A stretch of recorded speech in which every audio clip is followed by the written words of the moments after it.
जदा जदा हि धर्मस्य ग्लानिर्भवति भारत अबुद्ध्यानं धर्मस्य तदात्मानं सृजाम्यहम् परित्राणाय साधूनां विनाशाय च दुष्कृतां धर्म संस्थापनार्थ संभवामि युगे युगे।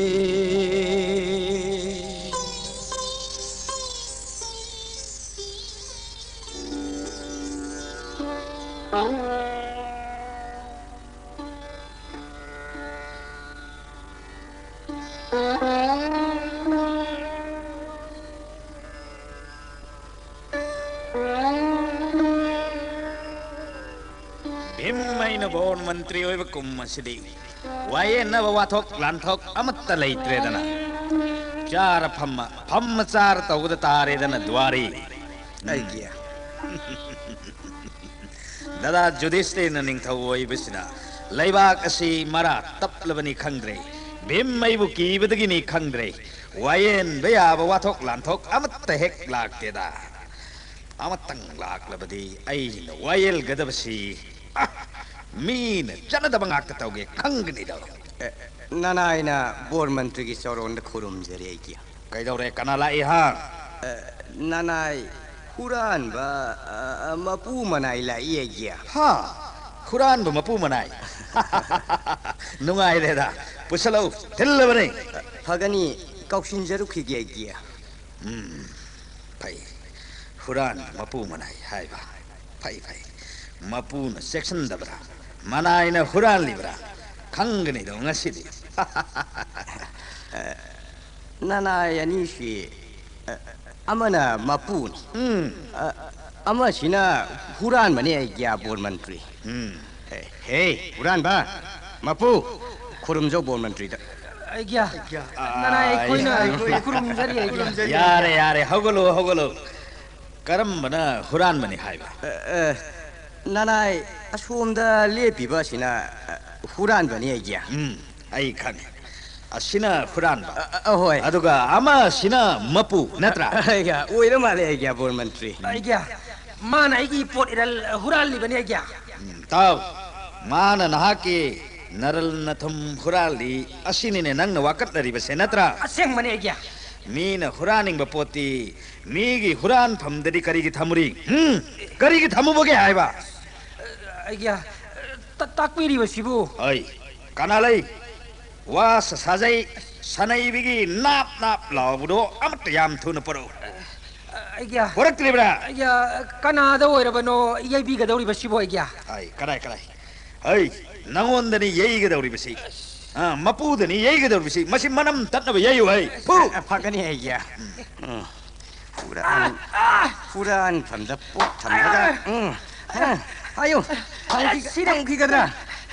आई फुबिगनो चंग खिगदरा आई मतुंग मनाओ मीन हुरान निंगदब पोट थमजररो आइग्या आई फुबिगनो आइग्या ओइ मपू सिने सई शारगा हुरान नंगने नोफेट तौरिबदी करिगिनो हा ओइ माबसु येयु माबसु फु आइग्या फु मीगी मा पोट हुरान बा फु पुरा लगन पुनसिलेन गनि खनबा हुरान खंगरा हुरान खिगदरा मचुंग ना हुरान खिगदरा बोर्ड मंत्री बुगो नाना आयाग मतुंग मना हुरान जब नाना आयाग लेमन दबदगी हुरान जब नहीं चलम ना बदी हुरान जरूर दबदी ngai koi o adum haina namon sengu haibane in haibade नाना आई वो वा फमददी ताहन दिखनु tahaloi awa phamda tahaloi thammoi awa phamda leibe yade thakningai leite aigi sason sidi mi ga khak mana de khangu aigi karagar mi amatta thamde chaba tingne na bani hai huran ba आइग्या nang lai re haibase Bhim आई नुगाई ते नहीं लाइर व HYBE से पलक करो भीम आई के थमोई से काय ने नंगसी lawyer मन बदगी हुरान बने हाय बा कृष्ण कृष्ण अदुदी बो नंग नुआई जरो है अमुक हन हुरान दना बई बो नंग नुआई जरो है नाना आया कुया खादे खुरम जरे बोरा तो तदी फंगजकी आइया ननाई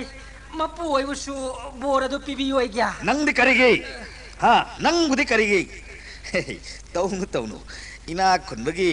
पेन दबद लाइसु बदो आई मधु खक यादे खांको लाइर भाई इना खुनबा चप मानन बा टेम गदौरी बनी खांगलबरा आइया तौबिगनो आइया बोर मंत्री ननाई आइगिसु बोरदो मपुंगमक नत्रबसु मचेत अमत तौरबसु ननाई आई फंगजगे पिनबियो आइया इना खुनबना कोई से नमाई इकाई खंगदेन है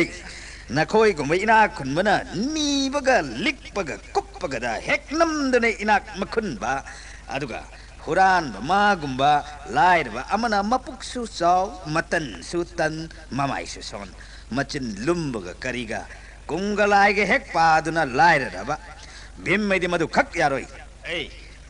हुरान बा आइया नंग तनबे यारोय नाना आई तंजररो आइया अदुगा सुनोम दबसु यारोय खांगलबरा सुसरनी आइया चतखर चलो चतकिबे यारनी बिचार लोयरे असीम सुताव हयेंग कौ नमित्तगे यानो वथोंग अमगा बेम आइना बोर मंत्री ओइबा मतम मसिदा लैबाक पुमनमक सनहनगनै ताकपियो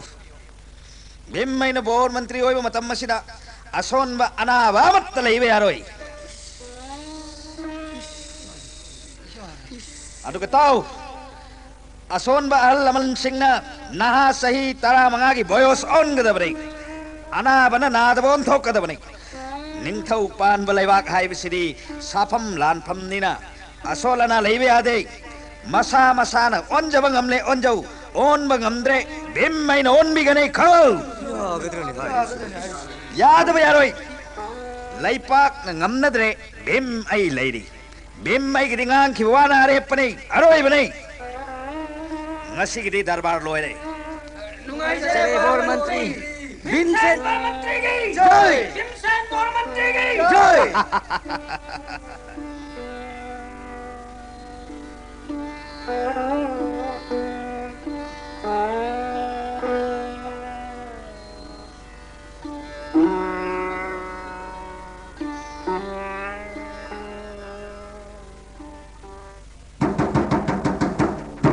ताओ ताओ ताओ लैबाक सिदा अनाबा अमत्त लैबे याररोय भीमना मंत्री ओइबदगी अनाबा लैबे याररोय लोइनमक नादब ओइगदबने ताओ ताओ ताओ पांडव की याइमब मंत्री भीम की याथंग लैबाक सिदा हनु हना लैबे याररोय लोइनमक नहा ओनथोकदबने मसान ओनब ngमजद्रगा मंत्रीना ओनबिनी ताओ ताओ ताओ ताओ ताओ ताओ हाय हनुबी लैबाक ngangnaribasi tadran hai करिनोने हनुबा लैबाकना करि अमु ngangnare इंद्रप्रस्थ कोनुंगदा पांडवकी याइमबा भीमना मंत्री ओइरे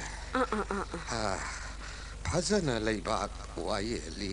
थागतनरेदना अदुदा कैदौरबा आइहे कैदौरबा नत्तीने भीम मंत्री की वायेलदो तंगकपनी हाइरिने मांगलम चत्ता तौहिदबा ngakta तौवी हैदना लैबाक थागतनरिबसिनिने कुंतीगी मसा याइमबा भीमसेन ओहोइने भीमसेनदो मयाम्बा अहल धर्मराज युधिष्ठिरना निंथौ ओइरे याइमबा भीमना मंत्री ओइरिदना महागना पाउजेल थादुना लाउथोक हल्लिबनिने आसे अहन लैब याररोय नहा लोइन ओनगदबनी सीनिने सगोल पाउ थादुना लाउरिबसे भीम हाइबसिदी अंगाउबनी वालौरु यामना तेको पंगांगांग सकपदुबु आई 미롤 퉁다비 호동 두렐 꿈다비 시가 헤이 낭나 캉거 뽀트나 띠네 빔 하이바도 자우라바니네 보로 만트리 오이리바니네 레이박 ngang babu indraprastha konungda darbarda montek mundum tharadana noi peladana chautrok chawmakai lemna phammi haine masin mawa chatti hairine bimda ha ai hanubi pando haiba masin manau manga se pachamba matana tina hai Yudhishthir bhim Arjun, Nukul, Sahadeva, Ataraiva Miyamatanatina, Masin Manau Chamanakaka, Haisin Mayavanatena, Hai, Dharma Laibang Actani. Tai, Laibak Nasana Dababu, Bimana hit the Panchasana Hanbayabanateta, Haizabawani Hanubananchu. Hai, Aina Masin Manau Manga Abu, Asumbanati Hairisi, Amaginatine. Kauroki Jamagi Ahan Duryodhana Mangabu Hatnanava Jasang may taba the pauba Zakitrava Manganine Mahida Masinda Pisa Piklinaidagi Samadagi Adum Matoiribani Ashigi Wanine Toy, Singi Hai, Matauna Mapangan Lay Hai. Adubuni Hanuba. Lau togli bas hagon pausidi. Miyoy ba nang amlaroya asinida. Ahan buna ha hekon. Kanana sa nabagida. Hari bhakti laibadi masin manau mangani do. Arjun hari ba partha shina. Bhagavan Sri Krishna siga sokha sanari banido. Aina tabadadi. Krishna na san base. Yai mama bhimse nitai Hanuba Kari da tariba Tayo nari ni da nang bo Ai apangbi hari nabu sanbirabada ngamdaba yadaba kari laibagena hai apangbi Hari nabudi sale aduda Ahan na naha on badi onade Sibagi wani da Hanuba Hai Imanaba haloiraba Saisu pairaba Masam ngauraba kayama Imai pema Kaidauraba Pizet set ladana Naha mananaba Masamunanaba kasang ladana Makwanga kado Sumnagating Sumnagating katladana Sinindabadagi tongnarim nidana Ay matauroy ko madugi wani ne hanubi Hoy Ngarang do Laklamba mamangi arang pamba tadakado matsakado kangudre dahai Gezari boy kalui madugi oire kwa Hojikti Yudhishthir na ningthau oire Bhimna mantri oire Oisanu wajaman gini Adubu wayen bada Magi bhim haibado gadadu madi thade hain hai To aduna bu hani ahaloire ba haib sidine ho ha he haibada lan chatpada khonglo palo oidori ni do angang on bana sumni asini ne hai hanubi na ti ne kari ni na hanuba na bhap to aduk phaganu na hai khagde aidi kannabu makhalli hanubi kari khalim no hanuba bhimgi manakta amuktan chatsiraidra kaidau bano ne sa tauri bo aigidi seng hekta aningbado thak hekta hairuga dori bani iman bana sem sanari base aidi yaude seng sakhyat naha hektol hanbiu yathang tauthari basu bor mantri ji ne ni chanbiu kripa taubiu haiduna makhong de hekta tuga da bani Andre da hanuba Hey, hanubi kanade nangsu chatsida hayeng di ai yauzaroi da hanuba taunuda hanubi taunuda hayeng ai na kok naha ondana yumda thok lak lingba muksana roida nangbu nungai roida hanubi masi hanuba si mathong nai masade da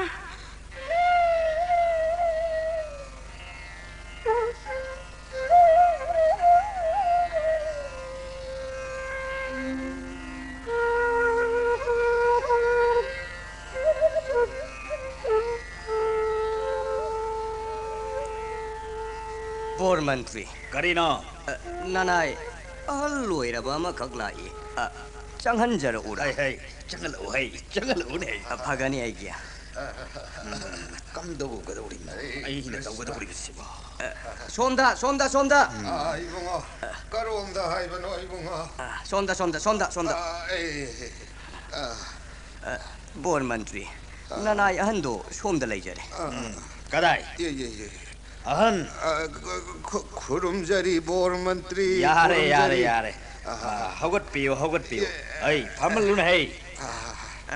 시다 함비요 예예 야래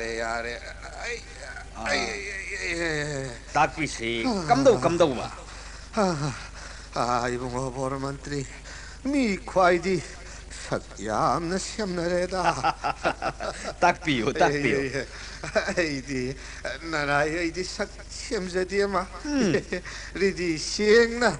보르먼트리 부 핵다 구름자루라기 아이두나 락셔리 바니마 नुंगसीद को अहल यारे भक्ति तौद्रबसु यारे होगलो लाउथोकपी हाइनिया इबुङोना होय आइना लौथोक जबनिमा नानाइदी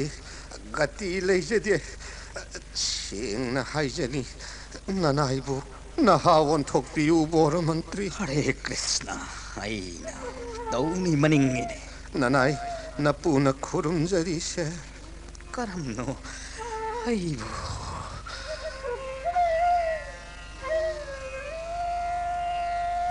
ओइजरो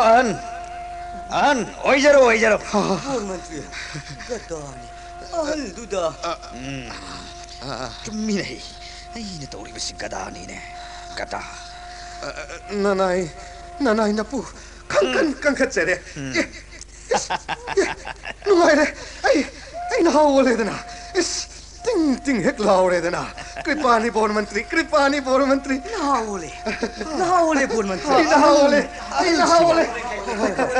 नहावले दैननिको पांडव के भीम नपोक फरक खबोइदको ध्रुवनार्द मुनि ऋषिन फंगमद्रव सिद्धबु फंगबोइदको हे पांडु नंदन अफवत्तो इबियुको हे ब्रिक्कदोर नुगाइरे अहल नहा ओल बनिना चच्चखिब यारगने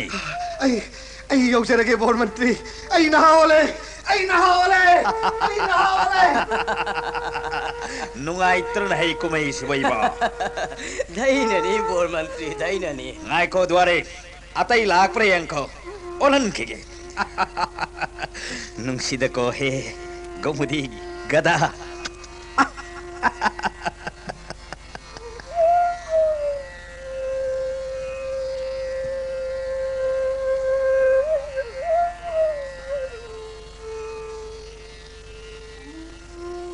हाय तारिब्रा हनुबी तारिब्रा कनानोने तारिब्राले नंगो यासंग मतमसिदा बोंगाउसिनरेदा नुपा मसासिंगसे हाय आइनिने थों हांगो धुप ककासिना मनम हेक नुसिरिबदी ngasiси थों हांगोसे ngausinanun hai नुपा मसासा नपु लेते हाइदना उसित्री बरने आइबो कनादनो नंगना हारिदुबो आइनिने नपुरोइबा इफाउ खंगद्रब्रो नंगो करिनोने हाइरिबसिबो हनुबी थों हांगो आइबनिने नंगो आई दरबारदगी कुमाबने करिनोने हाइरिबसिबो थों हांगो फरे थों हांगदुना येंगे ngausinnaredana आइनिने नपुरोइबने मांद्रब्रो हाँ मांद्रब्रो आइबा येंगो मैदु पुसलक्तुने येंगुने कनानोने हनुबी ममांगै नंगना लैसारिङै नपामदा लैसारिङै मतमदा अइना कोइबा लाखिबगी मतमदुगी अइदो मांद्रो हा होइने अइना हाइद्रो सी थोकने यादरे ताकपीरिब सिबु ओइगिया पामद्रे नहीं सीबसे चंग सग कान पामलेने ऐ यागद्रने बोर मंत्री यानी यारोइदो अमत्त लैते पाइखत अनखिगदबने याद कदाइदा ओइरमनो ओइगिया सद्ग यहुनगदबने अतै मतमददे इमान मानना अदुम मरैरमगने ꯕꯤꯝ ꯑꯩꯅ ꯕꯣꯔ ꯃꯟꯇ꯭ꯔꯤ ꯑꯣꯏꯔꯤꯉꯩ ꯃꯇꯝ ꯑꯁꯤꯗꯗꯤ ꯍꯣꯡꯗꯣꯛꯂꯝꯒꯦ ꯈꯪꯒꯅꯤ 이붕어 야이마 ngomgodob leirabdi fakra wani adudi ꯑꯣ ꯑꯗꯨꯝ ꯍꯥꯏꯗꯅ ꯗꯔꯕꯥꯔ ꯑꯁꯤ ꯋꯥꯌꯣꯡ ꯀꯌꯥ ꯏꯆꯥ ꯆꯥꯗꯦ ꯑꯩꯁꯨ ꯐꯝꯃ ꯆꯥꯔ ꯂꯩꯕꯗ ꯇꯥꯔꯤ ꯂꯩꯄꯥꯛ ꯑꯁꯦ ꯋꯥꯊꯣꯛ ꯂꯥꯟꯊꯣꯛ ꯏꯔꯩ ꯂꯩꯇꯕꯒꯨꯝ ꯇꯧꯏ ꯑꯩꯅ ꯋꯥꯌꯦꯜ ꯅꯤꯡꯕꯒ ꯂꯩꯕꯥꯛꯅ ꯆꯠꯅꯔꯤꯕꯁꯤꯒ ꯄꯨꯡꯈꯦꯟ ꯈꯦꯟꯅꯅ ꯎꯔꯦꯅ ꯍꯩ ꯗ꯭ꯋꯥꯔꯤ ꯑꯗꯨꯅꯅꯦ ꯑꯩꯅ ꯖꯥꯠ ꯖꯥꯠ ꯍꯣꯡꯗꯣꯛꯏꯕꯁꯦ ashumbani hagiya mamangaidadi asum tawnaramdi wasatka wanonga leipaki angamba sing khanba chatnabasina mahani adubu ꯑꯩꯈꯣꯏꯒꯤ ꯁꯤꯗꯗꯤ ꯀꯅꯥꯝꯇ ꯂꯥꯛꯇꯦ ꯀꯩꯗꯧꯔꯤꯕꯖꯥꯠꯅꯣ ꯈꯪꯗꯦ ꯑꯩꯒꯤ 이붕어 야이마부 기바다기라 따시행나 레이팍나 산티마 오이리브라 하이팜 강디에다 ꯑꯩꯅ ꯈꯜꯂꯤꯕ ꯑꯁꯤꯅ ꯃꯇꯤꯛ ꯆꯥꯔꯕꯅꯤ ꯃꯤꯅ ꯇꯧꯅꯗꯕ ꯊꯕꯛ ꯉꯥꯛꯇ ꯇꯧꯒꯅꯤ ꯅꯠꯇꯦꯅ ꯍꯩ ꯗ꯭ꯋꯥꯔꯤ ꯑꯩꯕꯨ ꯂꯩꯄꯥꯛꯅ ꯀꯔꯤ ꯀꯔꯤ ꯉꯥꯡꯅꯕꯒꯦꯅ ꯍꯩ ꯗ꯭ꯋꯥꯔꯤ ꯕꯣꯔ ꯃꯟꯇ꯭ꯔꯤ 이붕어 타갓나크레다 사이다 하이진나바가 까나짜데고 이붕어 야이마디 라이가 짭 마나라바니 미나 ngamdaba ngakta ngamlabani mantri mai pak pahaibadu tasengna oirabani ꯅꯪꯅ ꯍꯥꯏꯔꯤꯕꯁꯤꯕꯨ ꯑꯩꯕꯨ ꯊꯥꯒꯠꯂꯤꯕꯔꯥ ꯊꯥꯗꯔꯤꯕꯔꯥ ꯚꯤꯝ ꯑꯩꯅ ꯅꯣꯏ ꯄꯦꯟꯕ ꯃꯥꯏ ꯄꯥꯛꯄ ꯑꯁꯤꯗ ꯀꯔꯦꯝꯅꯔꯤꯕ꯭ꯔꯣ 나짜디 아이고 이붕어 아이고 이붕어 가다두다디 담비고 ꯑꯩ ꯅꯪꯕꯨ ꯀꯤꯕ꯭ꯔꯅꯦ 이자크레다 이붕어 야이마 이자크레다 란다다막 시진나비유고 와이엔바다 시진나버시 쇠 후망 파칼리부나나 ꯊꯝꯃꯒꯦ ꯑꯩ ꯒꯗꯥꯁꯤ ꯊꯝꯃꯦ ꯑꯩꯕꯣ ꯊꯝꯃꯦ ꯑꯗꯨꯝꯅ ꯊꯝꯕꯤꯌꯨꯗꯅꯗꯣ ꯑꯗꯨꯕꯨ ꯗ꯭ꯋꯥꯔꯤ ꯃꯔꯛꯇ ꯑꯩꯒꯤ ꯒꯗꯥꯁꯤ ꯍꯦꯛꯇ ꯄꯥꯏꯅꯤꯡꯉꯛꯏꯅꯦ ꯄꯛꯆꯕꯕꯨꯗꯤ ꯀꯔꯤꯗ ꯄ꯭ꯔꯃꯥꯟ ꯇꯧꯒꯅꯤ ꯚꯤꯝꯅ ꯒꯗꯥ ꯄꯥꯏꯕ ꯍꯥꯏꯔꯦꯗꯅ ꯄꯛꯄꯔꯅ ꯍꯩꯕꯣ ꯅꯌꯥꯝꯕꯨꯡ ꯑꯍꯜ ꯀꯧꯔꯣꯛꯀꯤ ꯗꯨꯔꯖꯙꯣꯟꯅ ꯄꯥꯏꯕꯕꯨꯗꯤ ꯍꯤ ꯁꯩꯇ 이붕어나 빠이비바나 헬리부 빡잡아 마시부 까나다기 담비바기 아이야 강응 아이 하이게 따오 जगत मबुंगो श्री श्री कृष्ण की मयामुंग इबुंगो दादा बलराम द तम्मुइदना इदे फजरम खरनी बु इबुंगो बलराम इबुंगो न लेंबांदा अदुक लांगोल थोनबा इबुंगो न सु चावरब लुमलबा गदा अदुक पाइबीबा संगलब तिंथौन कुपलब कुरु क्षेत्र की सिंया दोमदा कुरु हनब नुमित की ngangranab maswekta उफुल फ्रंग होब मखै गदा बाक औराई बिबदो फजरम खरनी दाइ बुंगो औराई खी तत्तना औराई खी वसक लोइनना द्वारे कानदे मतम मांगखेनबनी निंगलिङैसिदा काउद्रिङैसिदा लाउथौ लैपाक मयामदा अमुक हना लाउथौ सिबे यारोय जंगन सर्ग कागदबनी हाइना फगनी ननाई लाउथोक चरुके हौजिमक लाउथौ थिनथबा यादे लैपाक तादबा ताउरो बोर मंत्री भीमसेन की आथंगने शिवयारोय चंग सर्ग कागदबनी शिवयारोय चंग सर्ग कागदबनी अनाबसु अयेक पसु असोन Basu अमत्त लैबयारोय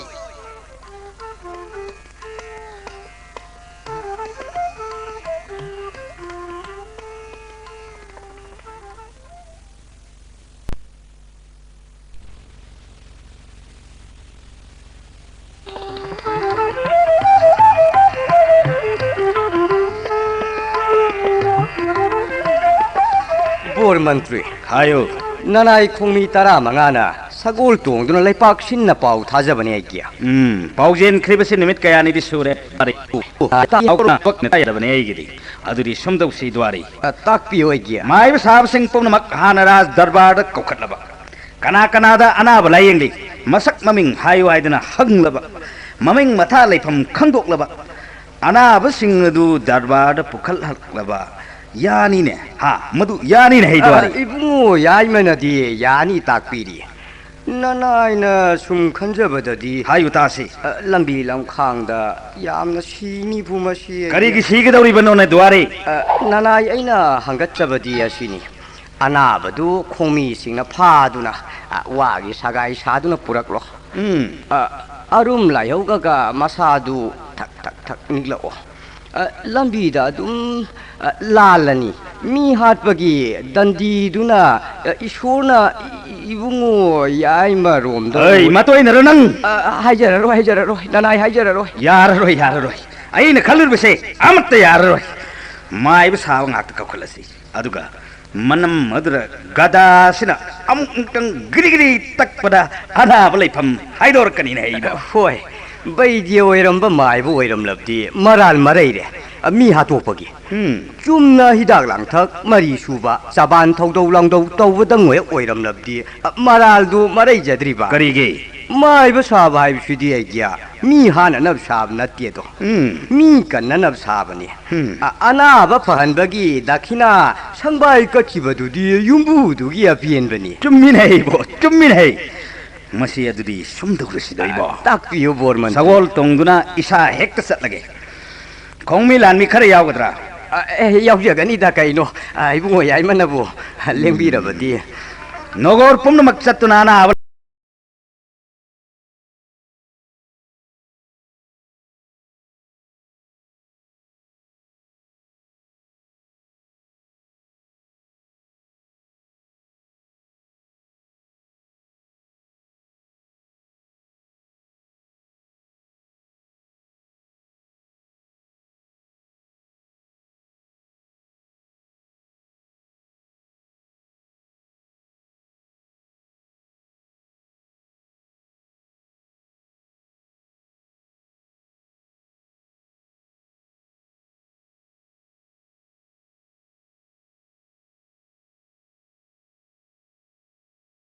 agya Mangda uriba thongal sida hekta sangsina hei duari.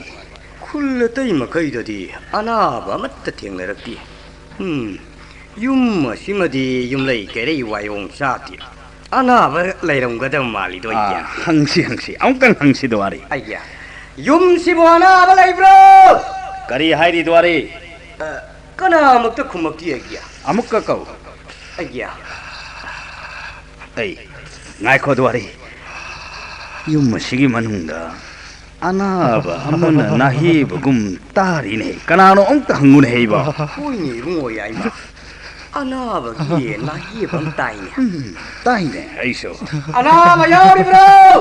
anaba lairamdi sengna hayo anaba yauri bro Ai nari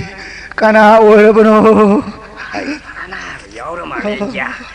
Anaba yaure ne hei duari. Anaba leire. Pai kangani dana. Horak pangamgadra yarabadi thorowai Kari oirabano. nari agya nari Chummi duari masin nar bazani. agya demi yeng na biyo mapuk asina kangriba Aduga masegrak asina asuk tin sieng libisibo. maya ji noi agya noi agya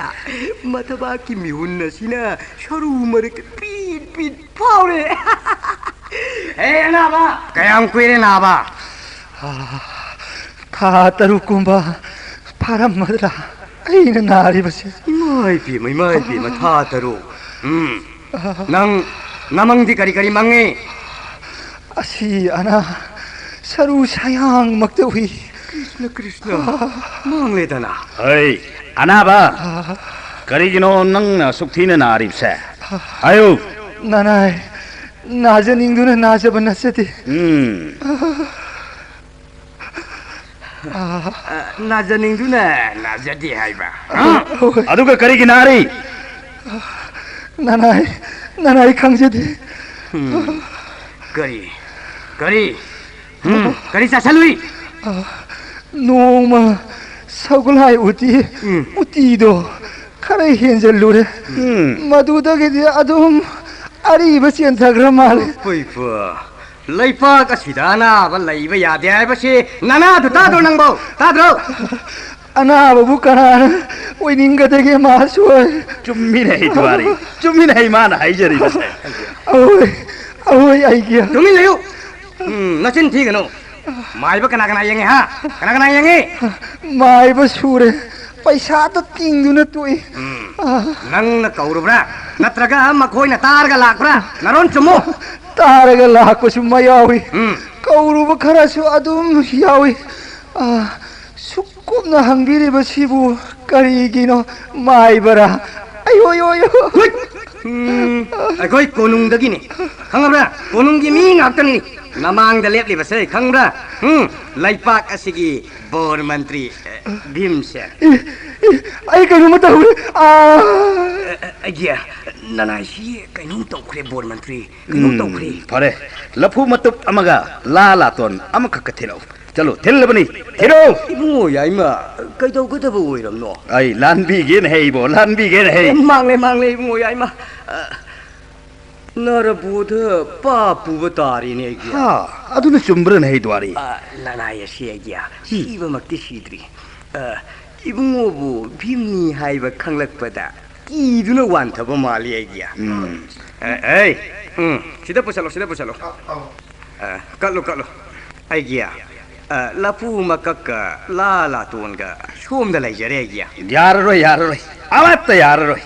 히팔로 ꯂꯥ ꯂꯥꯇꯣꯟ ꯑꯗꯨꯗ ꯂꯐꯨ ꯃꯇꯨꯞ ꯑꯗꯨꯗ ꯃꯣꯟ ꯈꯥꯡꯍꯜꯂꯨ ꯗ꯭ꯋꯥꯔꯤ ꯑꯩꯒꯤꯌꯥ ꯄꯨꯡꯁꯦꯟ ꯆꯪꯒꯗꯕ ꯑꯣꯏꯔꯕ꯭ꯔꯥ ꯑꯩꯒꯤꯌꯥ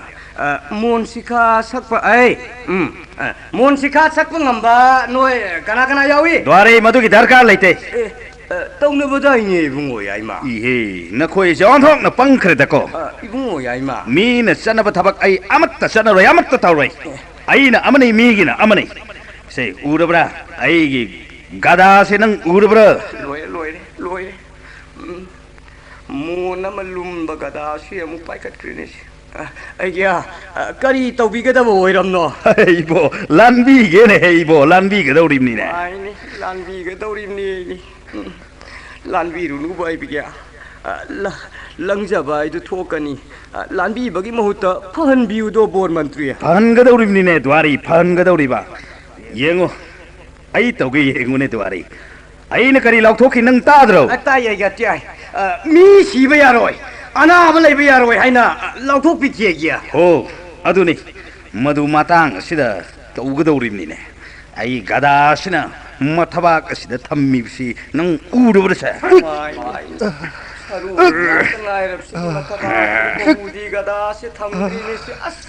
ꯑꯩ ꯑꯅꯥꯕ ꯅꯪ ꯑꯃꯨꯛ ꯍꯟꯅ ꯅꯥꯈꯤꯒꯗ꯭ꯔꯥ ꯅꯥꯔꯣꯏꯗ꯭ꯔꯥ ꯍꯥꯏꯌꯨ ꯑꯃꯨꯛ ꯍꯟꯅ ꯅꯥꯈꯤꯒꯗ꯭ꯔꯥ ꯅꯥꯔꯣꯏꯗ꯭ꯔꯥ ꯁꯦꯡ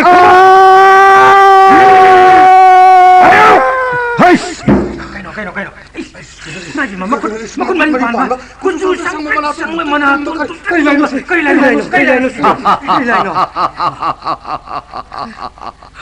Ai sanini bhim ari thodu haibadno yaima nangna tawri basidi nanai kramle gurudev aparadha tawigano nanai na khurumjari he sanidev Kwang Yanglin gagasi punghik hikkaredana yaima ipahadi nanai anabasi phaningman khraduna aduk tawjarubani sanidev Tida Mangau tida ai yaima Nangi gadadugi mamangda kangedabasi kanano nahi Masung pak inay dabasara nanai anabasi amtadi phan biramu kripa pinabiramu sanidev Haugalu yare gurudev nanai bhimna ꯑꯩꯒꯤ ꯂꯩꯄꯥꯛ ꯑꯁꯤꯗ ꯀꯗꯥꯏꯗꯒꯤꯅꯣ ꯋꯥꯈꯜ ꯑꯃꯗꯒꯤ ꯑꯅꯥꯕ ꯂꯩꯕ ꯌꯥꯔꯔꯣꯏ ꯍꯥꯏꯗꯨꯅ ꯊꯣꯛ ꯌꯥꯊꯪ ꯇꯧꯊꯖꯔꯨꯔꯦ ꯆꯣꯞꯇ ꯇꯥꯔꯦ ꯍꯥꯏꯗꯨꯅ ꯑꯗꯨ ꯈꯟꯖꯔꯨꯕꯅꯅꯤ ꯉꯥꯛꯄꯤꯒꯅꯤ ꯁꯅꯤꯗꯦv ꯅꯪꯅ ꯂꯥꯎꯈꯤꯕꯗꯨꯗꯤ ꯀꯗꯥꯏꯗꯒꯤ ꯇꯥꯔꯅꯤ ꯑꯩꯗꯤ ꯁꯅꯤꯗꯦv ꯃꯇꯨꯡ ꯃꯅꯥꯎꯗꯤ ꯑꯅꯥꯕꯗ ꯈꯛ ꯆꯪꯕꯤꯔꯅꯨ ꯁꯅꯤꯗꯦv ꯏꯔꯦꯝ ꯂꯦꯝꯅ ꯍꯦꯛꯇ ꯇꯣꯛꯊꯣꯛꯄꯤꯌꯣ ꯁꯅꯤꯗꯦv ꯊꯤꯗ ꯉꯥꯎꯕꯁꯤꯗꯤ Sibu sani na lening dana leiribran heya Taubinuda Gurudev matta sunglay leviraganu sukleng leng thabirakanu a sadgalokta adumak maraybiyo layam marakta irem lemna adumak maraybiyo Hai apangba sani di Bhagavan Vishnu Naran Devgi manaini thauda duk injabatani ne aina Bimmaina mantri oiringai matam asidadi Sanidev mai ngakpiu misi mina thon biganu ana ek amatta lehen biganu ngakta phibu yetuna nanaina dandabat pranam tan khurumjari Sanidev sida basungamde matawosida thamoye sidi kayadi sengjariba layam pumna magna wa thoklaga thok sani buin thoksanu oide he yaima hawgulu sumdausi takpisi sanide sani engon sulayam nai iran siba yadanaba nangi praja punamak sri hari ki naam se pang sonda solan mat lok ta nahaluro yehaluro sihaluro ek khairak pada sian ba nahan mangamdre sri hari ki naam na nak tangai kre mat lok nanai gati leitre haijerege sri adum sinbiro sanide aduga haija hogda bamana nanai isilina panchpando manga ima laire rabi kunti devi masida sani dev gi dristi amuk tahan bi besidang masidang sani dev na bima maharani draupadi aina singba pusu yingsin biragano kana no sina nanai gi ra sabada matam kuina wajarak laba ipa saklaba yamung judistir gi phamnai ba mani gurudev hoi hoi hoi hoi yengdaba tare dana अनावनंग अइना थोरा अबनिना सोड मपुंग फाना होनबा यारमनि pharaoh है आई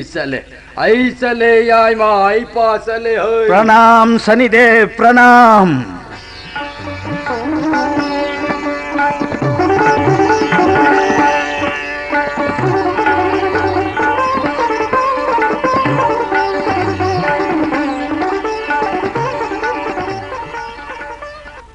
द्वारे आज्ञा असीब थवाइन सदगलोक चटली तिल्ली हाइबसी उदबनीना कनानसु थाजनदे नत्रा आज्ञा मसी सुमदौरसी द्वारे सोर लेभनबा याद्रे सोर होन होन हेक्ट सर्ग कहन खरसी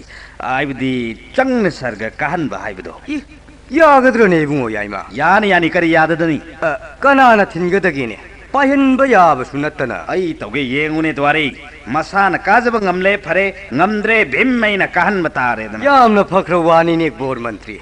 ननाये खोयमा ngamjaroi पुखिल सेंगना इबुंगो याइमना सुमतौ हाइबदु तौजगे मतियंग पांगजगे कुमै अदुक यंगजबा असि पायु हेक पाइजबा अदु थांगु हेक थांगजबा अदु मंगाइ बु इबुंगो याइमा अदु वाफम ममना द्वारे ताकपियु बोर मंत्री नोंग ताबसिमा मकुम मथा ओइद्रिम मखै तादबसे भीम यानिंग दे रे द्वारे अचुंग वानी इबुंगो याइमा पाने मसाइ नद्रि मखै हिंबिदबा उसक मेला म तौरे नातै चादना नोंग हेक हाइथारकपा नोंग सुगद्र हेक निंगी यमपाक पे तुपा हेक मरांगजबा हेक सुबिरक्तबा पुद्रे पुंगलुक मसी थिंबियुदो बोर मंत्री मथौ तौनिंगबसु नोम तन्नबा मनामसिंग हाइपाल लेपाल कांखुन दवाना थाजबसिंग अदुगी कांखुन खक्तददमक नोंग तागदौने अतैना वाथोक अमु ओइनरोइद्रा ताकपिरिसु बोर मंत्री सुनिंग नोमिंग दबा इंगोल कोइनिंग दबा लमलेमदा नोंग सुब यादेने द्वारी नोंग तिंगनबनि नत्रौ चुम्मी बु बुंगो याइमा चुम्मी बु नोंग तिंगनबनि इबुंगो याइमा कुम कांगबा इकंग थोकबा हाइबसिमा तौहन बिगन याम नुंगाइते बोर मंत्री आइना खल्लिबसे चुंगने निंगी द्वारी ताकपियो बोर मंत्री महौसा ताब कुंगी नोंगना पाक सना पंक्ता ताथोकपनि दो अहोय तारग पंक्ता ताबा तादरन पुंकांग हेकांगबा ठीक लेतबरे हाइरिबा भीमैना मंत्री ओइरबा मतम मसिदरी मधु खक यारोय नोंगी ममल इसिंगी ममल मसक खंगना लिकना चोई सांग लेपगा ताहनगदबनि द्वारी चुंगख्रेदको हे पांडव की ब्रकोदोर याय मबा भीमसेन ननाइना खंगजददुना वागी वापा चारिङैदा खनलकपा थेलबा वाखल कयादबु करी खंगजदा हंगचरुरे इकाइ जखरेदा ननाइदिया असि लई हाइबगी वातनिदा द्वारी भीमैदे पुमनमकी वा लौगनी मंगम सत्की लेंगाक पथाप वाचत वानोंगी शासन अरान बबु असुंब ओलनबा लाइर बबु इना खुनबना ओटपी नैबिबा अतोंगदा लैथोनबा अकुटपदा लैतौबा हाइबदो आई मदु खक यारोइ द्वारी बोर मंत्री मरम मसिननी भीम आइना यानिंगदबा मखै धर्मगी मसक ओरबा यामुंग अहल जुदिस्तेन महाराज की मतम मसिदा अचुंब मसक ताके हाइना खलकलिबसै बोर मंत्री पुनमक श्री हरि की कृपा निजदुना ननाइना पुनसु थवायसे थारा फावदन तेंग पांगजगे बोर मंत्री भीमैना हाइकिबा पुनमक हयेंगदगी सतबा होनगदबनै लाउथोक पिगदबनै द्वारी फगनी ननाइना पु लाउथोक खंगे सगोन पाउ थादुना सिनजगे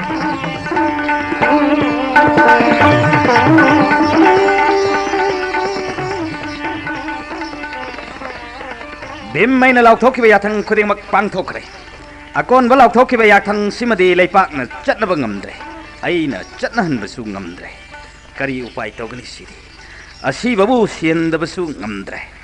ana babu nahandabadi ngamlaga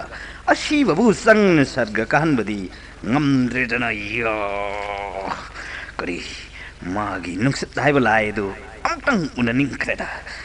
manadi ngamgani se mangonda di karisu laiba thabak natte tauge khangoi do ai tauge khangane ai nungsit ningthoni bhim nang na warau man batabadagi nang bu themjinge laklabani samlang ipa phaba telanga mamaigum phara phara hairaba sarai thonba samlang matonda achau pisak nairba utong kaya mana yaliba mani nungsit devata he nungsit ningthau nanai bhim maina bhakti kachari pandap ki ai mabhim nahak nayak puson babu kari haining balai bagene nanai aina aigi leipakta chatnarol ama hogdokjariba hanagi chatnabina kari tauraba hanagi du fattababudi natte de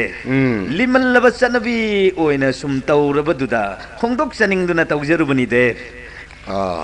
kari kari di honglure anauba hongadoribana kari no yaima yamna hongkraponi der pritidevagi si khakta watlaba kari leiba potpudi natte da der asibagi thawaina sarga kai kai hainabasi nanai bhim maina masaksu amukta ude thawai ngakta ka khibo oina tawi haijeriba hakchangbu thambiramlaga mai thadokpa phumnabagi thabak asima thausu koithokraba matamsu sangkraba adu yargadi dev kripa tawidana malayam asidagi sat sat hakchanga konana lokhat piune de masigi thabak simatang pritidevagi mapamda sinajage ningjariba nanai bhimna khuya khada yabiragadi kurumjari sanbidaba yade pritidev ai bhim hogolu tida ngauba ngawidana sidi sahi suk yam laba miro lising kaya masin krabasi amukta thengnarakte ne he nangi sigumba mathong kaya chadri banone se charona hai kaidoruni bhimmaina khanno makai khalluraga dihe manna bataraba ikong ikut gadane kaine pulap thauri sina punchanjarga lairai degi thok ek ontha kharga loire sido kharga loire yai ma ke kana gabana miyamna yaroi ngamoi chanaba yaroi haibda aina nuksit kobal hai duri aigi ipani aina haijaraga loina yabirakani haidna chawthok charubani aigi ithau warep takhiba adu khak tawjage haijabagi wafamni pratidev leirak khulak una singna fatta haudi na pungsai saire nuksit nungsa sap lepire kuire siraktaba ipani haibada lemjapam lete khangjare pratidev kaya danone se mamon na se warori bani ne se hai ipana sitpini mi gi mapana di mathau pannadraga aina di amuk pallu khigadro yaima nathwai nungai taba taururanu ko nangi asi ana yawa haibado tawdaba yadrabani hairagana ingit ama hek aduk pirau ipana sorne mathwai ne hakchang ne pulap hek pukhat pirage ko ipa chatlage ne ko yaima pratidev nasa penjare pratidev aduda pratidev kari no ne kari haiga da bawat libage hairo ipa theng kre nungsit setlaga lechin pairga nungdum olga nung subasi matang khara yeng biduna subi uni pratidev sida ngawidana bhim mi na ngangna bachummi dana masak asi yeng le nungsi da basungam de do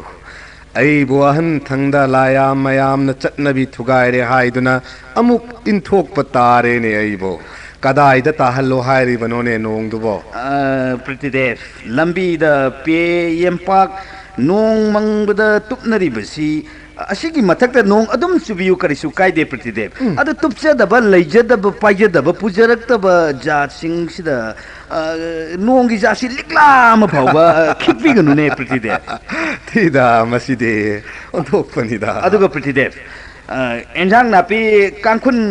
khakta damak nong subiyu atan basing mayum nong yuba photning daba numidang hek yengkhat khibada thawan misak he uba jat sina इसिंग पुन हाइथबगुमना हेक्ता जर जर हेक्ता हाइथबियो प्रतिदेव चलो नहीं अनावा कनाना तौबा हौनबगेने मदुबा अदुगा नोंग चुबा हौबसी चिंगदगी हौबसी हौबिगनु प्रतिदेव समुद्र लोमदगी हाइबदी खादगी सुखतपिरो तुरेलगी इसेन इमाइसी अवांग own चेनखत हनबियो हा तीर्थ ओननब हाइजरिबा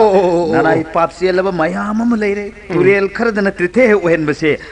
मसिना कोनद्रेने प्रतिदेव फरे फरे फरे याइमा पुमनमक अदो मरी लेनब देवता सिंह दे इपान लोइन निंगसिंग लगे को अदुदी इपा मुक लगे को